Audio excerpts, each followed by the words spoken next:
racing away from the 1200 meter marker. Noble Beat began well, and right there is Larry Jack. On the outside, Sauvage, Exclusive Quantity. Double Deluxe is near the rail with the blue sleeves and cab. On the outside, Aegean Air. Rocket Fire is a fighter, back second to last with Krishni's Jet, and One Destiny's the trailer. Exclusive Quantity leading at a length and a quarter. Aegean Air second. Noble Beat is at the rail, then Sauvage. Double Deluxe is further back in the run. Larry Jack's now about 5 lengths off the leader with Krishni's Jet, Rocket Fire, and One Destiny. Top of the lane, Exclusive Quantity is going to bring them in. Leads it from Aegean Air. Down the inside is Noble Beat. Double Deluxe is now being asked to wake up. Sauvage is towards the inside. The outside, Larry Jack. Exclusive Quantity's clear by 2 or 3. Very green though, but it's clear by 2 or 3. Down the inside of that one, Sauvage, and Rocket Fire is trying to run on, but past the 200 and it's all over. Exclusive Quantity will win it by 3 to 4 lengths, and Exclusive Quantity comes home lonely. Second will go to Rocket Fire. Third, Aegean Air, I think, just got third from Sauvage.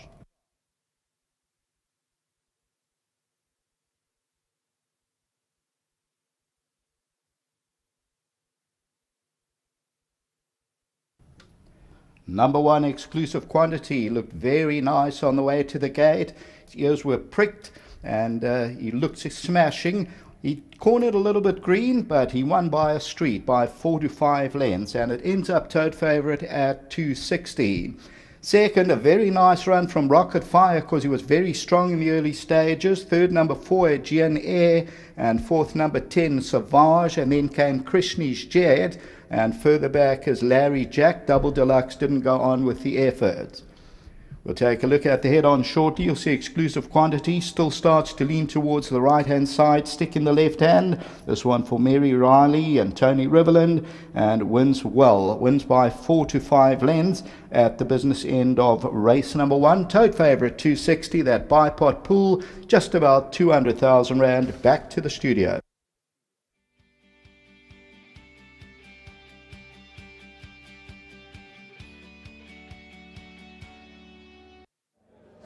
Welcome back. Exclusive Quantity has come through with an agreeable authority in the first race. Tony Riverland's going to step across. And just watching his last replay, I watched it over and over last night. He looked like a horse who was unlucky on that occasion. Yeah, Sheldon. Having said that, I mean, nothing went for him, but I must say the winner won well. So the winner's actually half-brother to the horse I trained, Reactive, trained by Lazan Forbes. I think it's a decent horse, so, you know, although he was a long way back and it didn't go his way, he might have not beaten it anyway. What's helped with this horse is we've gelded him. He's quite an uptight chap, you know, very suspicious of everything. Comes from his father. You know, sons of Stormcat, they're all a little bit hot. But I must say the gelding settled him nicely. His mind's getting better, although he played up a little bit in the gates today and banged his tooth. I think he might have even lost a tooth, which is unusual because I've spent a lot of time with him in that department. You know, well done to Mary Lally. He's a pretty horse. Linton Ryan actually showed him to me at the sale. I was a bit worried. He was very temperamental. You couldn't see him walk, and I was a little bit nervous about buying him because I've spent quite a bit of time in Australia, and his father throws hot horses, you know, so I was a little nervous. But look, I'm very pleased with the win today. I wasn't hard with this horse coming into this race. Had a lot of coughing virus. I've really struggled.